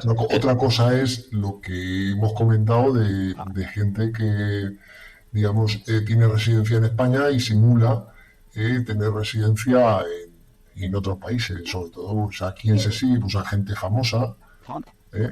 Sí, Y sí, sí. O sea, ahí se emplean un montón de medios, o sea, eh, desde incluso medios de comunicación, etcétera, claro, es gente famosa y se sabe que, imagínate en el caso de un cantante, pues se sabe dónde está dando un concierto, en la revista sale dónde está de vacaciones, si es en España, etcétera, etcétera. sí, sí. Entonces al final le echan las cuentas y le dicen, mira, has estado en España más de la mitad del año, pues te toca tributar aquí. Claro, esto me gustaría entrar ahí porque es algo que mucha gente nos ha consultado muchas veces y que también sé que es un gran temor de los españoles. Es lo que a mí me hace ir a España una única vez al año por un periodo siempre inferior a 5 meses, por si acaso, y Ujú. luego me voy a otro continente. Pero el caso es que, claro, es interpretable. O sea, mucha gente tiene en la mente esto, ¿no? Es decir, bueno, un día tiene 365 días, perdón, un año. Por lo tanto, la ley dice que si paso más de la mitad, Así es. eh, tendré que tributar en España. Y asume que si pasa menos, entonces no. Siempre y cuando, y aquí hago un apunte importante, siempre y cuando tengas una residencia fiscal en otro país superior a un año de antigüedad y te hayas dado además de baja, en el caso de ser español, ante la Agencia Tributaria Española. Pero claro, ahí entran muchas cosas. Entran las ausencias temporales. Si esto no está regulado, o sea, así como tú dices, vale, Pero 365 es que, días, la mitad son digamos, 183, ¿no? La mitad superior. ujú, Una ausencia temporal no está regulado y un inspector de Hacienda puede interpretar que tú has estado en ausencia temporal una semana o 2 meses o 3 días. Y claro, si tú vuelas a España, te vas a Francia, estás en Francia un mes y luego vuelves a España, Hacienda puede interpretar que todo el mes que tú has estado en Francia o toda la semana que has estado en Francia también has estado en España porque es una ausencia temporal. Y por lo tanto, suma a esos días en los que en un año natural has estado dentro de España. ¿Esto es así? Eso lo desconozco. Vale, bueno. Pero vamos, en cualquier caso es cuestión también de prueba. Si tú tienes vuelos, pues ahí es fácilmente acreditable. Otra cosa sí, es que te hayas ido de España a Francia en coche, ¿no? No, totalmente. O sea, igualmente puedes también dejar un rastro con las tarjetas, ¿no? Es que estás comprando en Francia y lo que sea. Pero ahí el problema, y esto pues lo puedo explicar yo, porque sí que lo sé, que nosotros hemos dado varios talleres de fiscalidad para nómadas digitales, para Alternatribu, o aquí al podcast ha venido más de un asesor fiscal a explicar justamente esto, ¿no? El problema está en la interpretabilidad de la ley, que no es únicamente esto de pasar más de medio año fuera del país, sino que hay muchos factores que pueden ser interpretables, como por ejemplo pues tener propiedades, pagos recurrentes, centro de interés, centro familiar, centro de interés económico. Todo esto puede generar que tú seas... La cosa se complica, digamos, si por ejemplo tienes empresas en España o si tu mujer reside en España. Claro, Shakira, si no recuerdo mal, Shakira el problema que tuvieron es que también se interpretó que su familia está escolarizada en España, por lo tanto, el centro era España, ¿no? Claro, todo esto es las líneas grises que generan indefensión. Totalmente. Y que es lo que llevan a muchas veces a juicio, y que es un juez el que establece el criterio que se considera. Porque el inspector de Hacienda actúa como fiscal, ¿no? O sea, básicamente yo voy con esto, estas son mis bazas, esto es lo que yo digo, te hago una propuesta sobre esto y si no te parece, pues bueno, pues nos vemos en un juicio. Claro, en última instancia. Es cuestión de prueba luego, pues de la agencia tributaria y el contribuyente. Claro. O la interpretación que haga el juez y que decida. Claro. En el tema fiscal, por eso, es decir, en un juicio penal, no fiscal, sino penal de lo que sea, yo que sé, un asesinato o lo que sea, la obtención de pruebas debe seguir unos requerimientos pues necesarios, y además se pueden anular pruebas muy evidentes sencillamente porque no se han utilizado los requerimientos necesarios para ello. En la fiscalidad en España no funciona así. Por lo menos la sensación que a mí me da. Yo no soy un experto en legalidad, pero a Hacienda ha llegado a comprar con dinero pruebas, como por ejemplo los Panama Papers, que se han conseguido de manera fraudulenta, incluso violando leyes de terceros países, como por ejemplo los Panama Papers, que hay una ley en Panamá que es la de secreto bancario, ¿no? Uh-huh. Y utilizan estas pruebas, que no digo que me parezca bien o mal, pero digo lo que sucede, ¿eh? Sí. Para procesar a personas dentro del territorio español. Claro, ahí realmente hay dos leyes en España. O sea, la ley fiscal va totalmente aparte de lo que es el resto del Poder Judicial y del Poder Legislativo, y se pueden utilizar muchas otras cosas. Como bien decías antes, ¿no? Hacienda tiene 4 años para demandar o para reclamar. Uh-huh. También, si es delito penal, se extiende el plazo, si no tengo entendido mal. ¿Es correcto? Sí, por ejemplo, si es un delito fiscal. Sí, pero que pasa a ser superior a 150.000 euros anuales, que eso ya pasaría a ser penal. 120.000 creo que eran. Mira, puede ser que lo hayan bajado. Claro, a partir de defraudar más de 120.000 euros ya es delito fiscal. Exacto, pero entonces ¿tienen más tiempo o solamente pueden ir 4 años atrás? Pues la verdad es que lo desconozco. Sí. En cualquier caso, luego también tenemos que estar viendo el tema de interrupción de la prescripción, que es lo que se puede dar. Digamos, imagínate un impuesto que prescribe a los 4 años, ¿no? Sí, sí. Imagínate que en el último mes te notifican, ¿no?, una comprobación, ¿no? Pues digamos ahí ya se interrumpe hasta que no se resuelva esa comprobación, se reinterrumpe el periodo de prescripción. Claro. Bueno, Y si ahí es una tiene toda inspección, la son lógica, sí, sí. 18 meses, pues hay 18 meses más. Entonces no prescribiría exactamente a los 4 años ya fuera. Claro, en el momento en el que te meten el alto, de ahí puede pasar tiempo y mientras está como en investigación, ¿no? Por decirlo de una Claro, manera. es igual que las deudas también prescriben a los 4 años, pero si hay una notificación que se te hace fehacientemente intentando cobrar esa deuda, pues a partir de ese momento cuenta otros 4 años y entonces podría no prescribir hasta que la pague. ¿Cómo funciona esto? Hablando de recaudación, ya eso, Sí, sí, sí. digamos, ya no sería tema de liquidación, sino tema de recaudación. La verdad, me ha surgido una pregunta que no tenía para nada en la cabeza, pero que me parece muy interesante, que es el tema de declararte insolvente. Esto es un derecho de todo ciudadano, ¿no? De que tienes tantas deudas que tú llegas a la administración y dices, yo me declaro insolvente, no puedo pagar, no puedo asumir esto, no tengo con qué pagarlo, ni voy a poder, por lo tanto, me declaro insolvente. ¿Qué significa esto realmente a nivel administrativo, a nivel legal, ¿no? O sea, tú ya pasas a tener cero, o sea, eres un insolvente total. Pues vamos a ver, yo incluso en algún caso se los he recomendado a algún contribuyente. O sea, imagínate que cogen y te han embargado todo y tú tienes, no sé, imagínate que no tienes ningún ingreso. ¿Qué vas a hacer?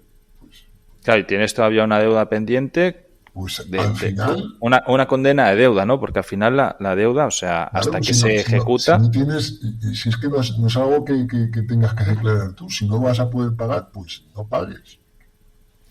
¿Y qué pasa ahí? Si no tienes ingresos, evidentemente, pues te van a intentar embargar los bienes que tengas, pero si no tienes bienes, si solo el único bien que tenías era la casa y no tienes ingresos, pues ¿qué vas a hacer? Pero, vale, ahí entra también, mucha gente conoce, estoy seguro, de oyentes de podcast, lo que son las sociedades patrimoniales, ¿no? Si tú tienes una sociedad patrimonial, tú puedes ser insolvente y que la sociedad tenga la casa y no van a ir a por tu casa. ¿Esto funciona así?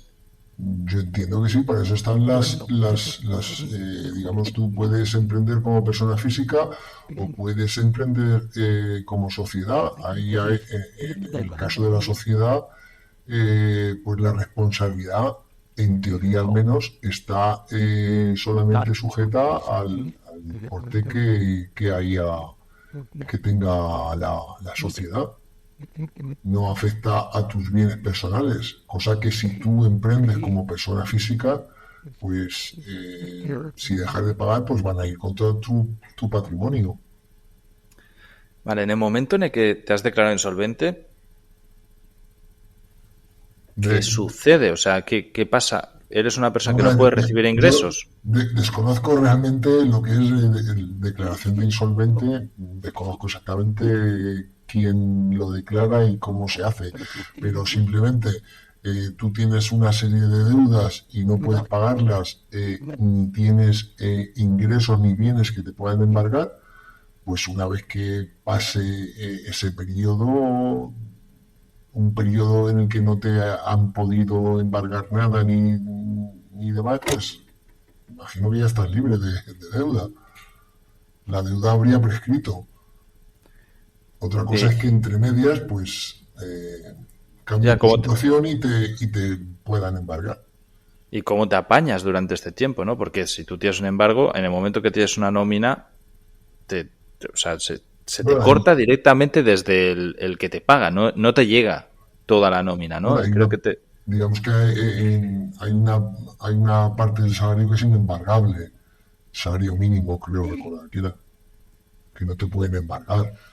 De hecho, se producen ciertas circunstancias que, claro, la gente tiene normalmente la nómina domiciliada en el banco. Entonces, ¿qué ocurre?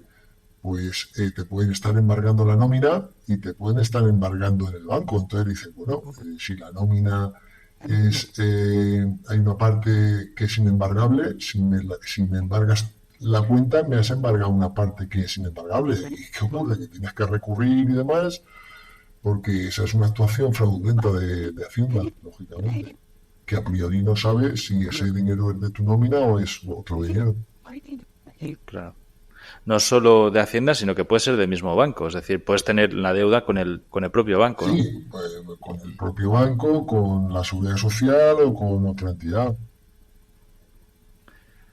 Claro, y esto, o sea, el hecho de declararse sirve únicamente para poder llegar a algún momento a hacer borrón y cuenta nueva sin haber tenido que asumir toda la deuda que tienes en ese momento, ¿no? En el momento en el que te declaras insolvente. Entiendo que es así. ¿Verdad? Tienes que. No puedes pedir préstamos, no, claro, te metes si el caso es, si por ejemplo tienes deudas con entidades privadas, pues enseguida te van a meter en fichero de morosos y no vas a poder pedir ni un préstamo, ni una tarjeta, ni nada de nada. Claro. No, Vas evidentemente a tener que que vivir, digamos, pues en me. prácticamente sí. O bueno, en efectivo, ¿no? Eh, entiendo que es una situación que solo la vas a hacer si es que estás en una situación muy complicada. Si no, ningún ciudadano pues le puede interesar. Claro, lógicamente, si tú tienes una deuda con Hacienda o con otra entidad y tú ves que puedes pagar y remontar, pues lo vas a hacer. Pero claro, puede llegar el caso de que te hayan arruinado no solo por la deuda, sino por otras circunstancias y estés arruinado. Entonces, que no puedes hacer frente, aunque quisieras. Ajá. Totalmente. Ah, ahí, ¿hasta qué punto Hacienda también puede decidir que las sociedades que tú tienes te hacen no arruinado? Es decir, tú como persona física puedes estar arruinado, pero puedes tener un montón de sociedades con capital y que funcionen. Ves que entonces sí que tendrías bienes. Si tú tienes una sociedad y tienes una participación en una sociedad, pues ahí claro que tienes bienes. ¿Es un bien embargable una participación en una sociedad? Claro, algo yo En- entiendo que sí. Entonces, una sociedad Entonces, tú patrimonial. imagínate que tienes acciones en bolsa. Está clarísimo que son embargables. ¿Por qué unas participaciones en otro tipo de sociedad no van a ser embargables? Claro, pero el punto es, si no las tienes tú y las tiene una sociedad, ¿qué pasa ahí?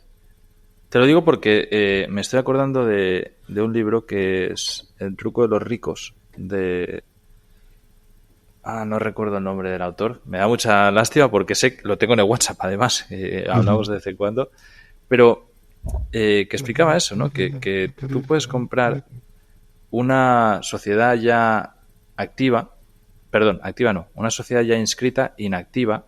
Uh-huh. Puedes comprar las acciones, si son acciones nominales, tomar el control de la sociedad, no registrarla, totalmente legal hasta aquí. O sea, no necesitas registrar que tú eres el nuevo dueño de la sociedad, pero sí Uh-huh. puedes registrar que eres el nuevo administrador de la sociedad. Tener una sociedad patrimonial de esto, y si te pasa algo a ti como persona física, a todos los bienes de la sociedad no les va a pasar absolutamente Claro, nada. si no se enteran que tú estás en la sociedad, claro que no. De todas maneras, en cualquier caso, tú imagínate, las acciones que cotizan en bolsa, pues te las embargan y son fácilmente convertibles en líquido.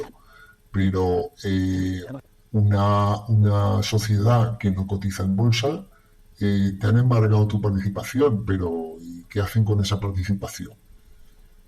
Claro, Hacienda pone administradores en sociedades embargadas. Pues no sé exactamente cómo hará, pero claro, digamos, ahí es un problema que hace con esa participación y luego habría que ver qué porcentaje de la sociedad es esa participación. Si es un pequeño porcentaje, eh, eso no cotiza, que se lo va a ofrecer a los demás socios si la quieren comprar para hacerla líquida. ¿No? O sea, es complicado. De lo normal es que ahí no puedo hacer nada haciendo.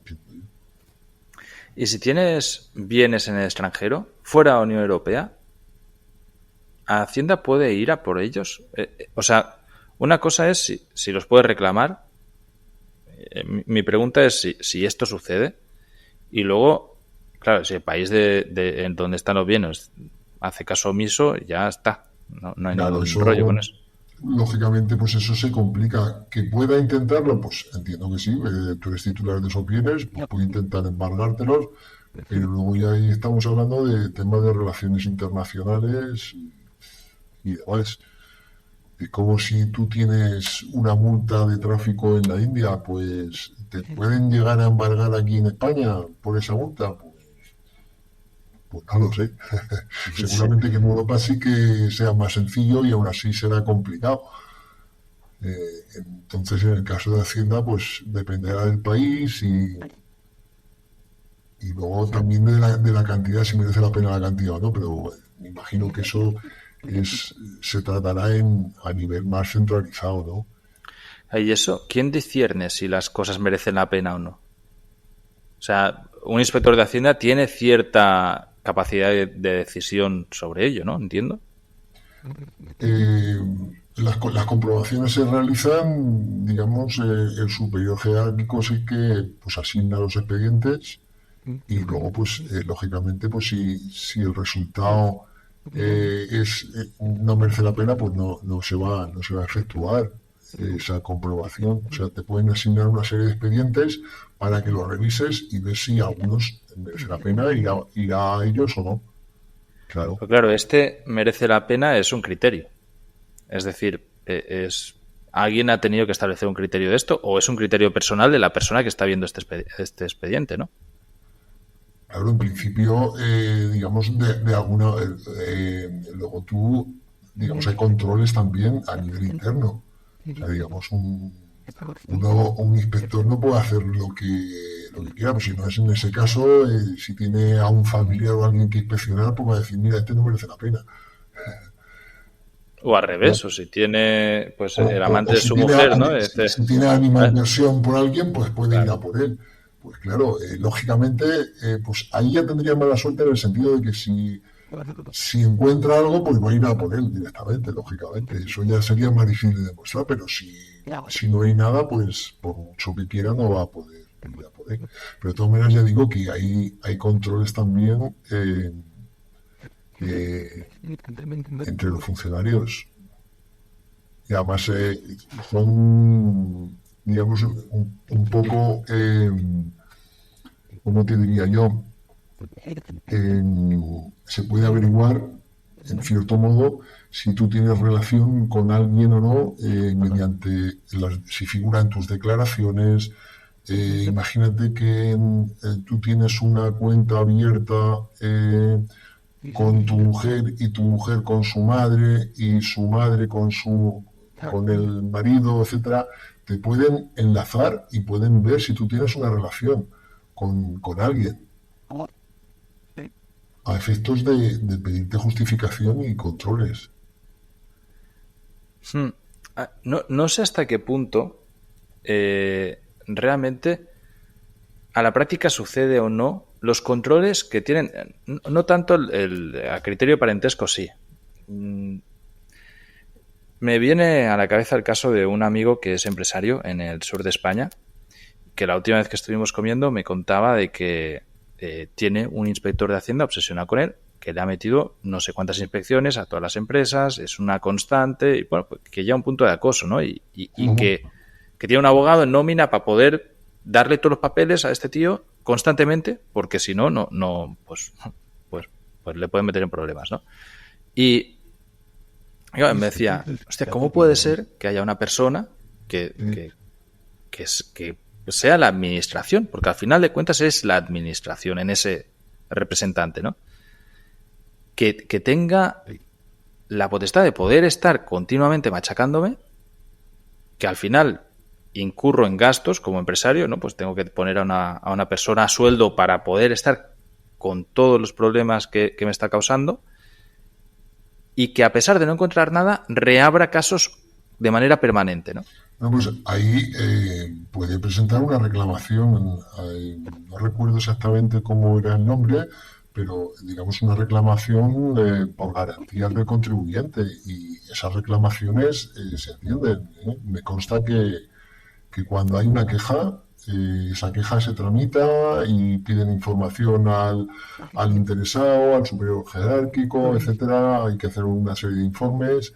O sea que yo en ese caso le recomiendo que tramite esa queja. Hay una No, figura que no sé si es el defensor del contribuyente o algo así. claro. Sí, Ahí puede acudir, ¿eh? Es que, claro, de vez en cuando salen noticias y son totalmente ciertas. Imagínate, pues, en algún departamento de inspección que, digamos, hablen con el gestor, incluso con el contribuyente, y digan, mira, pues te vamos a dejar la liquidación en menor cantidad, pero nos tienes que acopinar tanto. Y hay gente que la han pillado y están ahí traficando con ese tema. una cosa, para mí, o sea, una cosa es eso, que es un funcionario corrupto. Así es. Para mí es muy diferente al funcionario abusador. Al final, y la sensación Pero que me da es que es, lo único que no se lucra él, digamos, sí, sí, económicamente, sí, pero, que el fin, pero es una que el manera fin, de corrupción también, entiendo yo. totalmente. Pero me da la sensación que en España sucede como con las denuncias por tortura, que no se investigan, que la administración sistemáticamente no las investiga. Y esto, o sea, España es uno de los países que históricamente ha tenido más denuncias por tortura en los cuerpos pues, policiales, que no se han investigado y que no sucede. Y en el caso de Hacienda, y esto es una opinión totalmente personal, me da la misma sensación, ¿no? De que Pues yo te puedo asegurar que esas quejas se tramitan, ¿eh? Se tramitan y además sí, lo mismo que las de tortura. O sea, mm, ¿entiendes? O sea, que se mm, tramitan, pero no sé hasta qué punto no, luego vamos a ver, pero sucede algo o no. es que sí que conozco de primera mano que se piden informes, ya digo, a todas las partes implicadas, a los superiores jerárquicos, etcétera, hay que motivarlas. Entonces, a lo mejor, imagínate, a lo mejor se salva si tiene una reclamación, la primera se salva, pero si a una persona le están cayendo reclamaciones y quejas continuamente, pues llega un momento de decir, bueno, aquí pasa algo raro, ¿no? Y he visto pues destituir a algún jefe que otro por cosas así, ¿eh? Sí. Ya te digo, es la opinión personal, pero desde el Lo que pasa es que desconocimiento de lo interno, sí, sí. muchas veces digamos que nos quejamos, pero una pataleta y ya está, y no, digamos, no vamos más allá y presentamos la reclamación y demás. Por ejemplo, en el caso de Hacienda, si no la han modificado, supuestamente tú puedes presentar una denuncia contra otro contribuyente. Imagínate, pues mira, yo tengo una tienda que vende pañuelos y yo estoy correctamente dado de alta y cerca de mí hay otro que también vende pañuelos, pero él no está dado de alta y todo lo venden en B y quiero que lo investiguen. Pues, ¿qué ocurre ahí? Que se puede tramitar esa denuncia pero no puede ser anónima. Entonces, pues a lo Sí. mejor el miedo que tiene la gente es decir, bueno, yo voy a denunciar a este, pero es que a lo mejor después me van a investigar a mí y a lo mejor me sale el tiro por la culata. O a lo mejor se entera este de que he sido yo que lo ha denunciado, O ¿no? también. Claro, esto, hostia, Lo que pasa es que, es claro, imagínate que se pudiera hacer denuncias anónimas. Pues sería un... claro. Bueno, en algunos países se puede, pero claro, al final esto es la novela de Orwell, ¿no? De 1984, el estado del miedo, ¿no? De todos controlando al resto Sí, sí. y denunciando ante un ente superior que es verdugo y ejecutor a la vez y legislador. Al final, ostras, me quedo con esta conversación con decir, qué bien que estoy lejos, sinceramente, porque no me apetece nada volver a estar en un sistema así. Y qué pena que funcione así, porque sí, evidentemente, si tú no tienes nada que ocultar, no tienes que tener miedo a una inspección, o sea, si realmente tú lo haces las cosas tal y como dice la ley, no vas a tener problema alguno, ¿no? No deberías. El tema está en que en la realidad que yo conozco, y entiendo que probablemente tú también, de los empresarios emprendedores, es que a pesar de intentarlo continuamente, hacer todo perfecto, porque soy muy consciente de que la gente... Hay, evidentemente, el típico pirulero. Vale. Pues eso, pues si tú eres consciente que haces cosas ilegales, pues ok, como si eres un traficante de droga, pues atiéndete a las consecuencias de hacer las cosas ilegales. Pero mi sensación es que la inmensa mayoría de empresarios emprendedores del mundo, de hecho, intentan hacer las cosas todo lo bien que pueden y aún así sienten indefensión, acoso. Yo siento discrepar, por lo menos hablo de lo que conozco yo aquí en España. En España, digamos, nos vanagloriamos de no pagar impuestos, de que nos hagan devoluciones, etcétera, etcétera. Y vamos, tú lo sabrás que cuando tú pides presupuesto para que te hagan arreglos, etcétera, pues bueno, te dan factura o te dicen te quito la mitad del IVA y te hago factura por la mitad. Eso es un día sí, un día también. Sí que es verdad. Un día sí o un día también. Que hay gente que quiere llevarlo todo correctamente, por supuesto, pero también hay mucha otra gente que funciona de esa manera. Sobre todo, es que hay casos en los que es muy difícil de detectar. O sea, si va un operario a tu casa, tú que eres un particular, pues es que incluso aunque te haga la factura, como esa factura no va a ir a ningún sitio, pues a lo mejor se queda hasta con el IVA. Fíjate lo que te quiero decir. ¿Me entiendes? Sí, puede ser. Otra cosa... De hecho, en muchos bares había veces que dices, a ver, este ticket es lamentable, ¿sabes? No pone ni el nombre. Sí, o sea, que es algo que los ciudadanos a pie vemos mucho. Pero ¿tú crees que esto es causa o efecto? Es decir, ¿esto hace que Hacienda sea muy dura?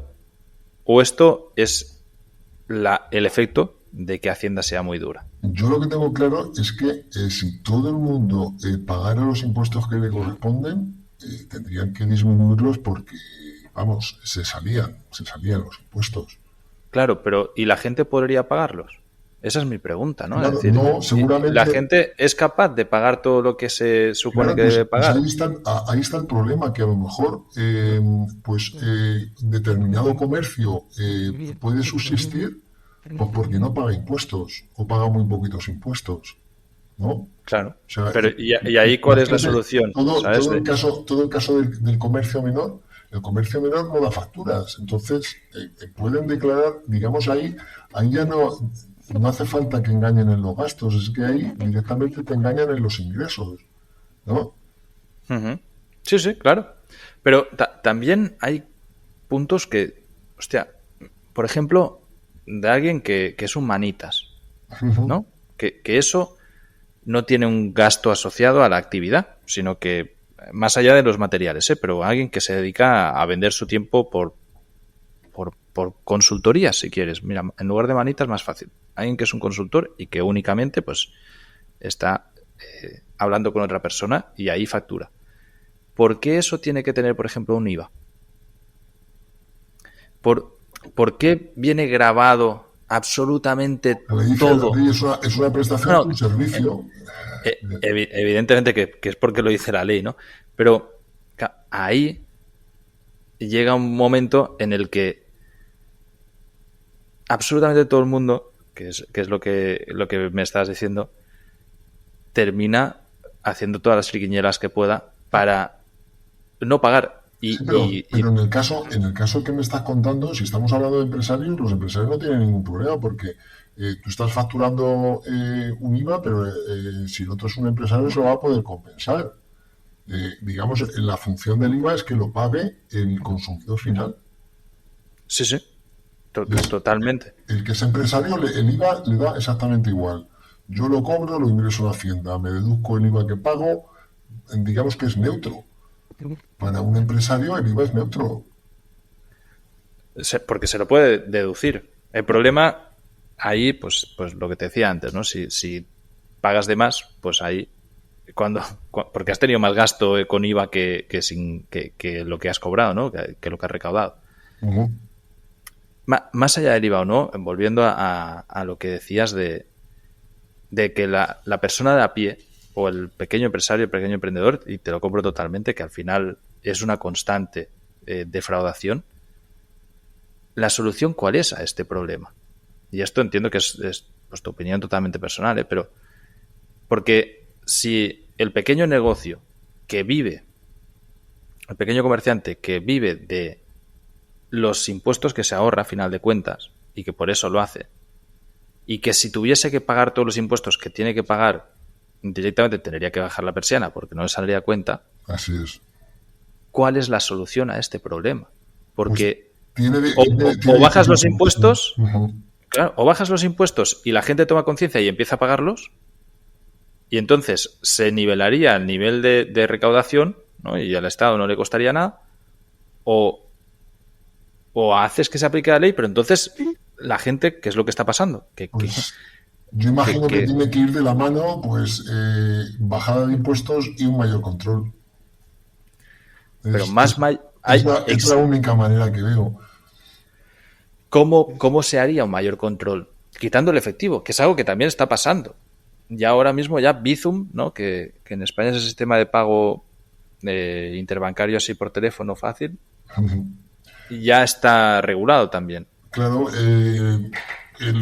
vamos a ver, si todo se pagara con tarjeta, pues el fraude disminuiría una barbaridad. O sea, tú ahora mismo en un bar, pues, digamos, hay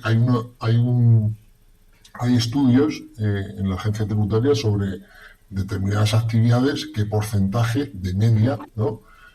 Se cobra con tarjeta y no a la hora de poder practicar comprobaciones.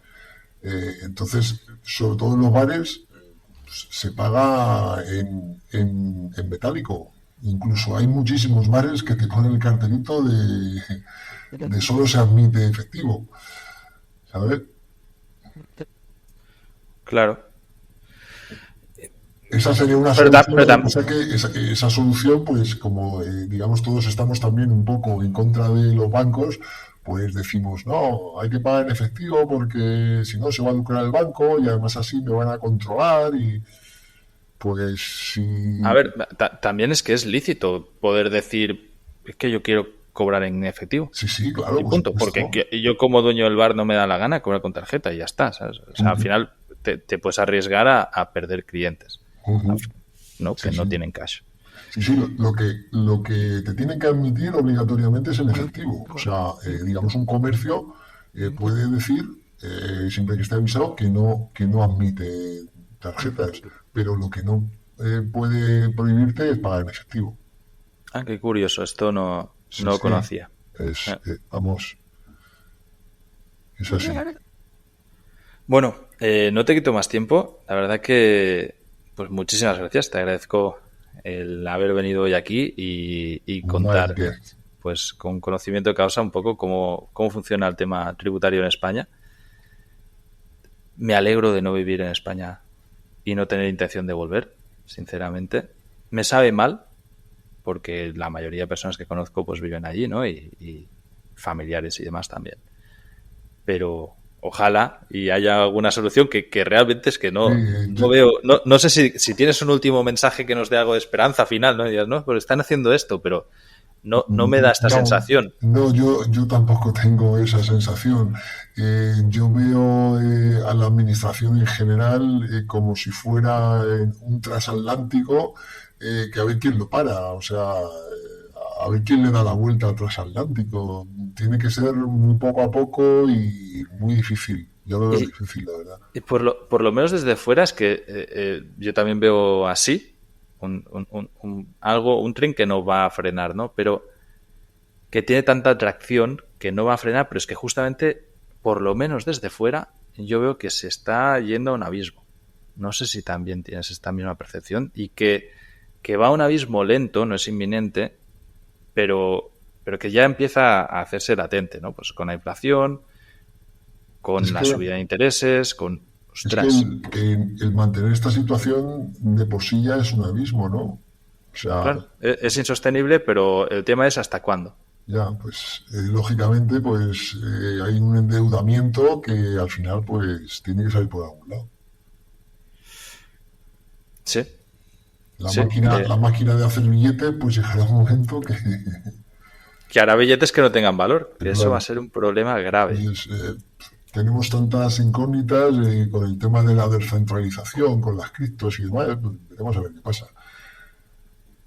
¿Algún consejo desde el punto de vista experimentado para todos aquellos que creas que pueda ser útil? Eh, pues es difícil el consejo, pero vamos, yo, cualquiera que quiera emprender, lo que haría sería informarme y aparte contar con un profesional. O sea, pero no solo dejar todo al profesional, sino al principio al menos, pues tener un poco de idea de cómo funciona el tema fiscal y demás, y buscar un buen profesional que te pueda asesorar, porque al final te puede ahorrar quebradero de Sí, cabeza y dinero. Yo muchas veces pongo el ejemplo de que si en tu casa está goteando el grifo, pues llamas a un fontanero, porque a lo mejor te pones tú a arreglar el grifo y armas una inundación. Y llega el totalmente. fontanero y en un momento, pues te cambia el grifo, ¿no? Totalmente. Este mismo ejemplo lo pongo con alguien que quiera emprender digitalmente, que pues igual que llamas a fontanero, pues llamas a un tío para que te haga la web. Que si tú quieres ser un psicólogo y tener una página web para ello, no hace falta que aprendas diseño web para tenerla, ¿no? Por último, me gustaría preguntarte, si fueras a emprender y fueras a emprender de manera digital, fueras a ser un emprendedor digital, Ujú. ¿te quedarías en España o intentarías marcharte? Pues, digamos, yo he estado toda mi vida prácticamente de funcionario, entonces el emprendimiento no lo he llegado a tocar. Entonces es una pregunta que no tendría validez el que te contestara lo que te contestara. Me da mucha Supongo, envidia, ¿eh? O sea, que me da mucha envidia la gente que emprende, pero digamos, el, el ser funcionario al final un poco como que te aletarga, ¿no? Y a lo mejor si hubieras estado en otra situación, sí que te hubieras hecho emprendedor y así te acomodas y así he estado mi vida laboral. supongo que entiendes, ¿no? Sí, A todos aquellos que decidimos marcharnos sí, o que decidimos no volver. claro que lo entiendo, ¿eh? Sin más, muchísimas gracias y A ti, Carles, hasta la próxima. un saludo, adiós. Chao.